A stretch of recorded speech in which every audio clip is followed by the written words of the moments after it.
சுடு தண்ணியில் போட்டு கொஞ்சம் பச்சை தண்ணியில் அலசிக்கிடணும்.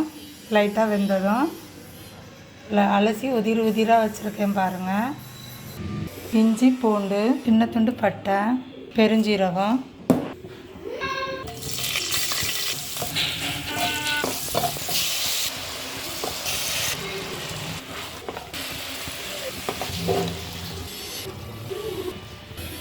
ஃப்ரெண்ட்ஸ், பிள்ளைகளுக்கு நல்லா ஹெல்த்தியாக இதேமாதிரி செய்து கொடுங்க. ரொம்ப டேஸ்ட்டாக இருக்கும். நான் கண்டதெல்லாம் ஊற்றலை. சோயா சாக்ஸ் எல்லாம் வீட்டில் இருக்கிறதே வச்சு சமைச்சிட்டேன். ரொம்ப டேஸ்டியான பாஸ்தா பிரியாணி ரெடி ஆகிட்டு. குழம்பு மிளகாத்தூள் தான் நான் போட்டேன். குழம்பு மிளகாத்தூளில் எண்ணெயெல்லாம் சேர்த்துருக்கேன்னா மல்லி, ஜீரகம், வத்தல், மஞ்சப்பொடி, நல்ல மிளகு இவ்வளவு தான் சேர்த்துருக்கேன். ரொம்ப டேஸ்ட்டாக இருக்கும். நீங்களும் இதே மாதிரி செய்து கொடுங்க. நல்லாயிருக்கும். செய்து சாப்பிடுங்க.